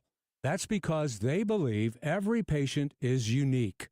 Ophthalmology Associates takes all the research and technology and their personal knowledge and expertise and tailor it into an eye care plan that is as unique as you are. Services include everything from expert treatment of cataracts and retinas to comprehensive eye exams for you and the kids, and a full-service optical shop with a ton of frames to choose from. Ophthalmology Associates, 3 St. Louis area locations. Visit youridoc.com or call 314-966-5000. Time for the DeWitt Insurance Keys to the Game. I'm Chris Ranji, KMOX Sports. Finale of the series against Seattle today, and Michael McGreevy looking for his 4th win of the year. Cardinals have done well against American League teams this season, a winning record in interleague play. Cardinals offense needs to solve starter Emerson Hancock, who has been very good so far this season. Keys to the Game are sponsored by DeWitt Insurance in St. Charles, Missouri, proudly representing auto owners insurance. This is Megan Lynch. 250 doctors go to Ophthalmology Associates. That's why I trust them. Ophthalmology Associates, 314-966-5000 or youridoc.com. Bernie Miklasz here for Saliga Heating and Cooling. Our family's called the Saliga family for 18 years, and we are grateful for Saliga's honesty, knowledge, and professionalism. They're the best. For more info, visit SaligaHeatingandCooling.com. Check engine or ABS light on? Take the guesswork out of your warning lights with O'Reilly Veriscan. It's free. Ask for O'Reilly Veriscan. O'Reilly Auto Parts. There's a new kind of energy at Starbucks. When your day needs a reset, try the all-new energy refreshers. Strawberry acai, mango dragon fruit, or the all-new mango strawberry. The refreshers you love, now with extra caffeine. New energy refreshers only at Starbucks. KMOX Weekend at your service. Sponsored by Air Comfort Service Heating, Cooling, and Installation. Now, back to the Gray Bar Sports on a Sunday morning on 104.1 KMOX. From the Stifel Financial Sports Studio, here is Tom Ackerman. Every Sunday at 11:30, we're joined by the Cardinals president of baseball operations, Chaim Bloom. He is with us live from Busch Stadium. Chaim, thank you very much for being with us today. You're welcome. It's good to be with you. Always good to talk to you. That was something yesterday. It's not every day you hit 5 home runs and lose the ball game. That ball was flying yesterday. Wow. Let's talk about some positives first. Nathan Church put on a show, will you? 2 home runs and Rob's a home run. What a show from Church. Yeah, +3 in the home run column yesterday, which is awesome. I'm happy for him. Just, we've talked about it since last summer, really. Just getting that taste last year when it was moving a little quickly for him, coming in, having a great opening day, and then riding a little slump and pushing through it and getting through it. And now I think starting to feel like he belongs here. And you can see how he just has the ability to impact all facets of the game. He can run, he can defend, he can hit for power, he can throw. So it's great to have him with us. You know who's hitting .419 over the last week, and over his last 15 games actually hitting .333. He has really turned it on offensively, and that is Mason Wynn. We'll talk about all these players in the middle of the order on your team, but Mason Wynn's found something offensively here, Chaim. Yeah, which is nice to see because obviously he was another guy grinding early. And, obviously we never want to take for granted what he does defensively. And, you really feel it when you don't have it. And we know we can count on that. And then just to see the bat come into play as well. And really just the quality of the at-bats. I mean, it's really him coming up with a good approach, a good plan. And that's so important, at this level, obviously, is understanding who you're facing, what they're trying to do to you, and then the best way for you to adjust. And obviously, then the magic isn't going out and executing it. And it's been great to see him able to do that more often than not. Pedro Paez was 3 for 3 yesterday with his home run that just snuck inside the left field foul pole. And the Cardinals lost the game 11-9. But for Pedro, dealing with a hammy there, what's the hamstring injury update on Pedro? Yeah, we were fortunate with this one. Obviously, first of all, he wanted to stay in the game, but he's tough, and, he's a gamer, so that doesn't necessarily indicate anything. Whenever anybody comes out of the game with something like that, you always worry, and we were kind of on alert just seeing what that was. But we got good news later in the evening that this looks fairly mild, something where he shouldn't need too much downtime. And we're going to treat it aggressively, and then hopefully he'll be able to play again shortly. He got hit in that spot earlier in the week, and that was kind of the spot that was a little tight and aggravating him, but it wasn't really any sort of issue with the hamstring proper, which is great. Your catcher today is Ivan Herrera, and he's batting second in the order. You also have Joel Pozo as a backup for him. We've talked a number of times about the depth that you have in the minor leagues. I think in oftentimes, whether it's via text message with my friends or here with our fine listeners who are in love with Jimmy Crooks, it's hard sometimes to explain to them that the strikeout rate is high. That's what jumps out to me. I mean, the guy's hitting bombs. Like, I love him. I love Jimmy Crooks. But if he's striking out in the minor leagues, wouldn't that indicate that he would be striking out up here probably at an even higher rate? It usually does. And look, first and foremost, the one thing I want to emphasize is we have confidence in Jimmy. I mean, as you may have seen, and probably some of our eagle-eyed fans saw, we did scratch him last night when we were waiting for news on Pedro. Mm-hmm. That was precautionary. Jimmy knew it was precautionary, but that just, from my angle should indicate, we have every bit of confidence in this guy. If the situation calls for it, for him to come up and handle his staff. At the same time, we like this configuration that we're in right now, and respect the abilities of all the other guys, and in particular, the work that Jimmy's doing down there to continue sharpening the saw and be even more ready for that challenge. He's gotten into some balls, as you mentioned. He continues to improve behind the plate and has a really good skill set there. And, there are some things with swing and miss and chase that, look, we're not expecting this guy to drop that strikeout rate to 5% from, 35 or whatever it is for him to get a chance up here. That's not necessarily the type of player that he is. But it just goes to show that there is always room to improve. And he's been working very diligently at that, and it's something we continue to monitor. You went through 8 pitchers yesterday. Now, some of them had heavier workloads than others, but 8 is 8. How do you see your pitching depth right now as you're in the middle of a 17-game stretch? Yeah, well, I don't know if 3 games into the 17 counts as being in the middle of it. We have a long way to go in this stretch, and definitely emptied the tank a lot, trying to win that game yesterday, I think rightly so. And, sometimes baseball is baseball. It did not happen for us yesterday. But win or lose, we obviously was going to leave us a little thin today. We do feel, obviously that we should be okay for today, but it's just something that, when you get into a stretch like this, that you should expect at some point that there is going to be a situation where you might need to think about movement. And that is why we always say, this is more than just a 26-man thing. It's even more than a 40-man thing over the course of the season. You really, to have a successful season, you use 50 or more players most of the time. And that's why we do try to amass the depth that we do. And it's definitely something that we'll be looking at on a daily basis and that I expect will come into play in this stretch and then, probably again beyond. But again, that's part of why you work on building up as much depth as you possibly can. It's part of our jobs and something we take really seriously and take a lot of pride in. 5th rehab start for Hunter Dobbins. That was against Norfolk, and that was last night. 76 pitches over 4 innings, allowed 3 runs on 4 hits, 5 walks, and 3 strikeouts. What have you seen over these 5 starts from Dobbins? Yeah, that wasn't his best outing in terms of results, but overall we've been pleased with how he's been throwing the ball and pleased with the stuff coming out of his hands. And that's really been the case since spring training. Again, our fans couldn't see it because in spring training everything was on the backfield, but he showed an arsenal that we think should be effective at the big league level. Love his personality and how he's wired. Our staff really came to enjoy that as well. There's a bit of an old school kind of gamer to him that we all really appreciate. And, regardless of the results yesterday, happy with his progression and coming back from a significant injury, significant surgery. He's getting to the point we wanted to use the last couple outings to get him on a little more of a normal schedule. And so he's getting to the point now where he can start to factor in soon. And it's something that we continue to talk about. Yeah, I wonder how that works. I mean, I guess you could go with 6 starters. You were just going in the previous answer talking about the opportunities, flexibility you might have. I guess everything could be on the table there in terms of how you use your pitching staff in times like these. Yeah, one of the things that I've really appreciated working with our staff is how much attention they pay to making sure that we take care of our arms.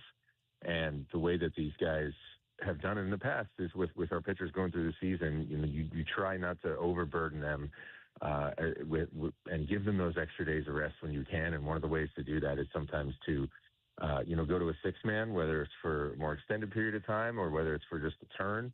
So those things are on the table, things we do discuss from time to time. I think the important thing with the 6-man is obviously it does take a toll on your bullpen. So you got to factor that in too, and there's a little bit of a trade-off there. And, sometimes that factors into the decisions you make and how you look to move things around. But again, this goes back to what I was just saying in terms of it is not just the 26 down the line on opening day that are going to help you win. It's really your whole roster and all of your depth. And that is something that we're going to see come into play, I would imagine, in the coming weeks and months. And then lastly, Chaim, we talked about all of the offensive pickups here on some of these players. There are some regressions now. Look, I would call it more of a normalization, I guess, when it comes to Jordan Walker. Nobody thought he was going to hit, 75 home runs or something, but he has taken a little bit of a cool-off period. And I wanted to ask you about Victor Scott II and what you've seen there. Yeah, with Jordan, it's funny. I think you've heard me say this before, but I want to say it was 2 weeks ago, I think, because it was the last time we were home. I was talking to some season ticket holders and said he's not going to keep hitting a home run every game. Well, he hit one that day and he hit one the next day. And so I'm thinking, well, maybe I'm wrong, but you still know, like, this is a long season. There are ups and downs. We're so happy for him to get off to the start that he did. But we also said while that was happening, this is really just about staying consistent with the work and staying focused, and it still is. I mean, you know you're going to ride some of those ups and downs performance-wise, and you don't take them passively. You don't. I mean, you want to continue making sure you're working towards everything that you need to, but at the same time, you can't let your emotions yo-yo too much just based on those results. And it doesn't undo a lot of the progress that was made. It's just kind of part of the game, and you want to make sure you're always grinding towards what's going to put you in the best position. I do think we've seen some good things even through this slump relative to where he was, let's say, last year. I mean, yesterday's a good example. There were some, bats where he was down on the count quickly. There were some swings of pitches out of the zone, but there were also some good takes. There was a good job of, taking a two-strike off-speed pitch the other way to get on base. And then obviously the play in the field has been really, really good. So, that's part of this. And continuing to work towards the best version of himself and finding those positives even amidst slumps. It's all part of the cat and mouse game. People have adjusted to him. They're respecting him in a different way than they did coming into the season. You could see them start to pitch him a little differently. And while not changing the hitter who he is, he's going to need to adjust back. And we're excited to see him continue to do that. That's all part of the maturation process of a major league player. And, Vic had the day off on Friday, had a really good work day that he put in with our hitting staff.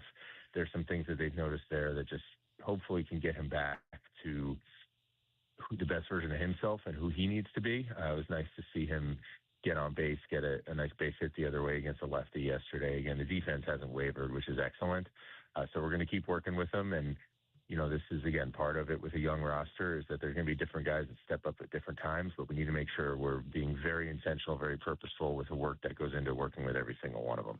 Chaim Bloom is the Cardinals president of baseball operations. We appreciate your time very much. Thanks for doing it, and good luck today. We'll see you over at the ballpark.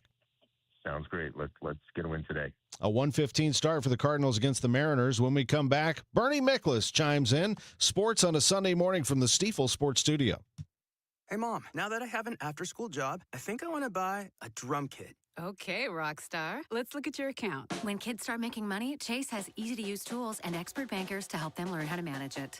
And next month, I'll buy the bass drum and the cymbals. Oh, and maybe some noise-canceling headphones for you. Aw, you've thought of everything. Help kids save, budget, and build financial independence, all with Chase. That's good for kids and good for parents. Visit your local Chase branch and get started. Account subject to approval. J.P. Morgan Chase Bank, N.A. member FDIC. At Audion Hearing, our mission is simple: to make better hearing affordable for everyone. We're proud to offer high-quality, rechargeable hearing aids starting at just $98. Clear, comfortable, and ready to use right out of the box. And here's a study worth hearing. Research shows that wearing hearing aids can reduce your risk of dementia by up to 61%. Join over 1 million happy customers and hear the difference today by going to audionhearing.com. That's AUDIEN hearing.com. Spring is here. Hi, this is Tim Gamma. And I'm Tom Gamma. When it comes to tree care, call the name you can trust. Gamma Tree Experts, founded by our dad, Frank Gamma, in 1954. Frank will be 91 this year, and the third generation of Gammas have joined the business. Call our team of certified arborists to inspect your trees and shrubs today. Knowledge and quality are hallmarks of our reputation. Now in our 72nd year. For pruning, fertilization, and removal, call Gamma Tree Experts today or visit us at gammatree.com. Your trees deserve the best care. Hey, it's Matt and Leslie Holiday. When we got to St. Louis, it wasn't long before we started searching for a way to give back.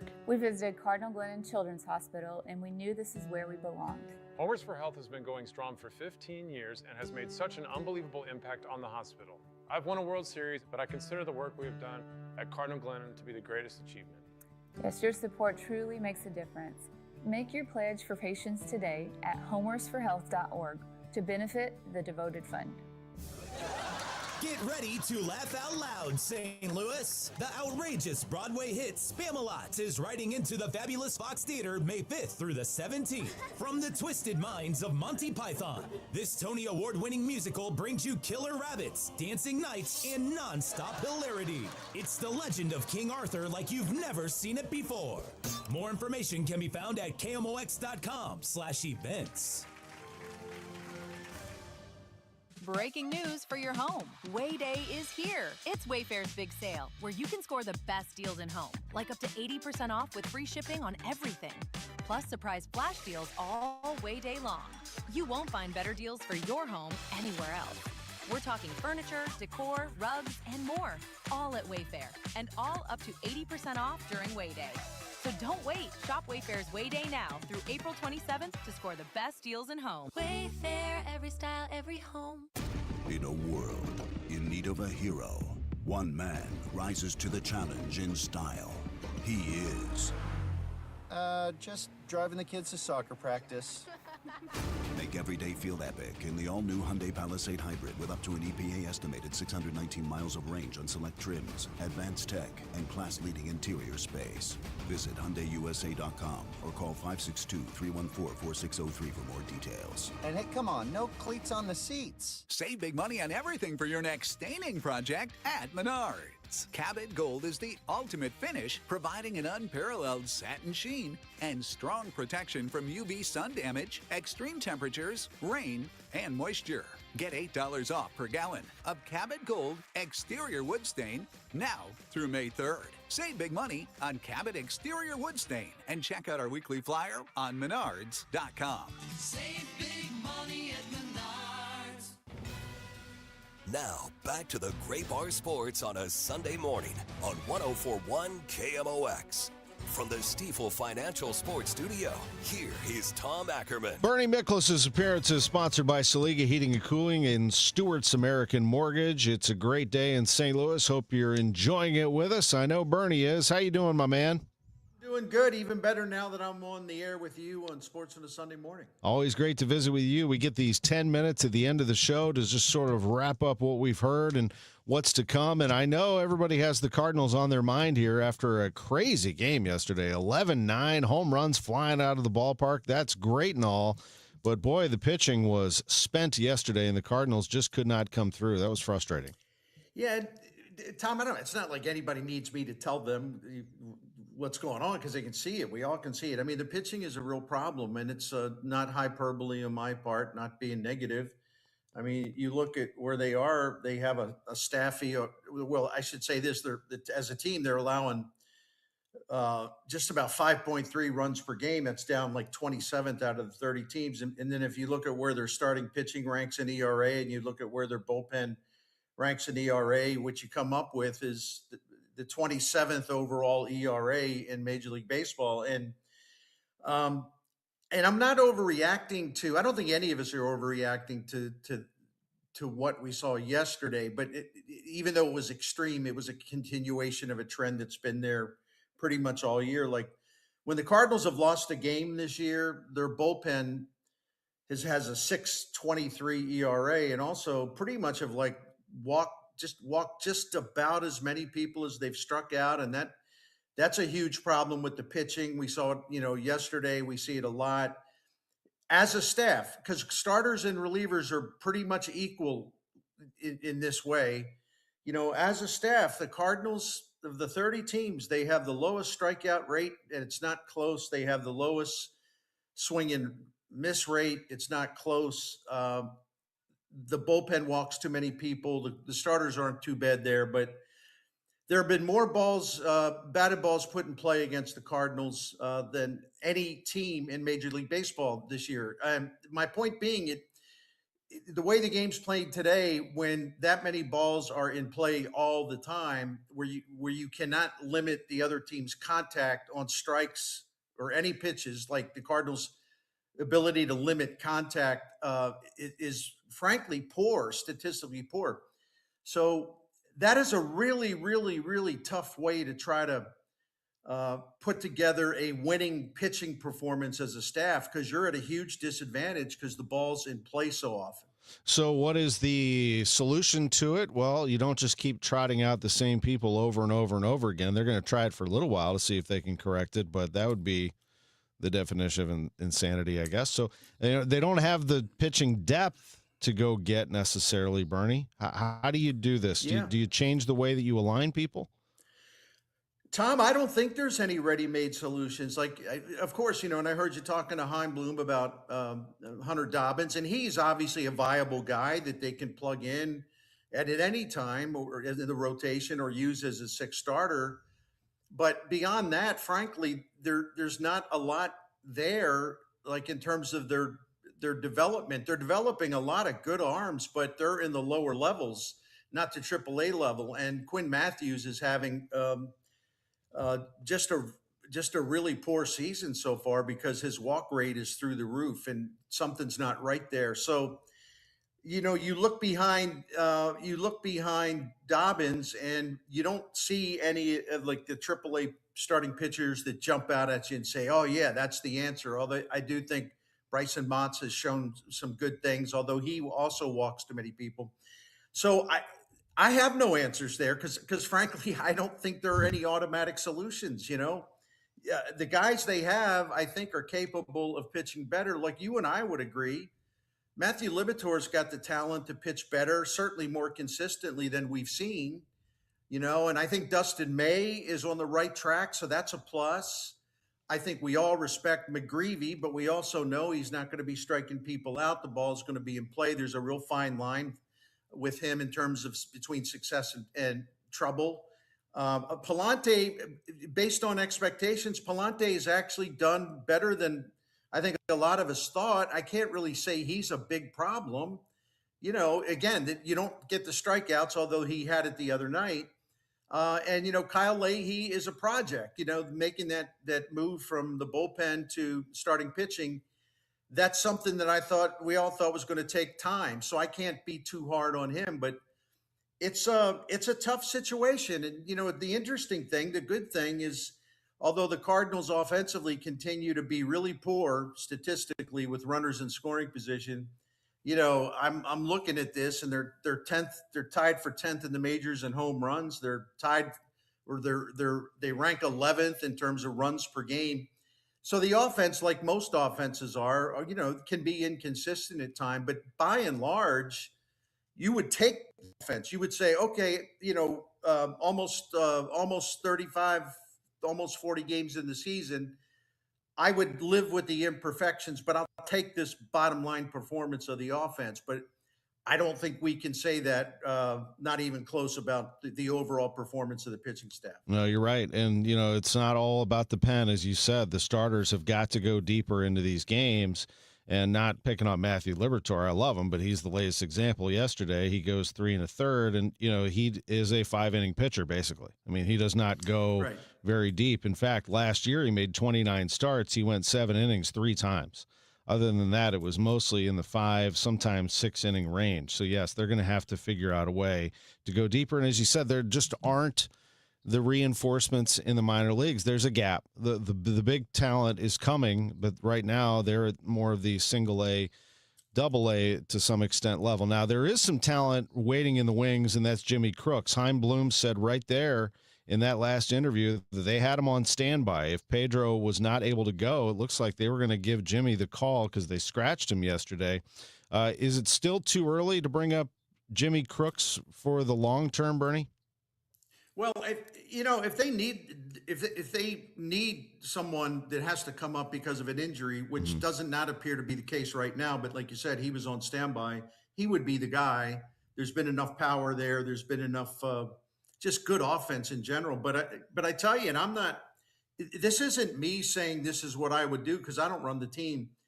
But you look at Jimmy Crooks and you look at the strikeout rate, which is just really, really, really high. And then it's not only that, Tom, and me crunching the numbers, I'll just give you the conclusion.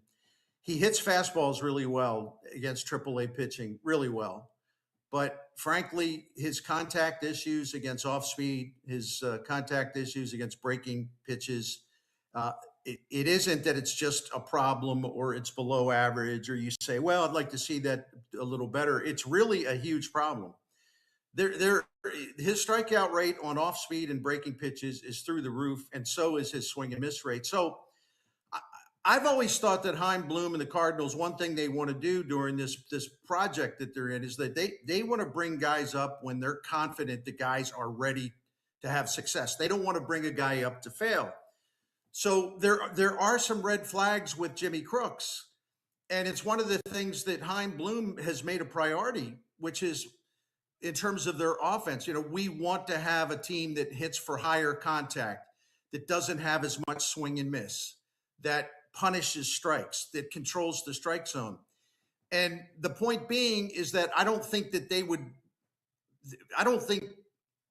bring Jimmy Crooks up in an emergency, but I don't think, given his swing and miss issues, which are pretty extreme, I don't think they'd be thrilled with bringing him up if they thought bringing him up, he would be, I'm not going to say doomed to fail, but there'd be a good possibility he would fail because he's just got too much swing and miss in his game.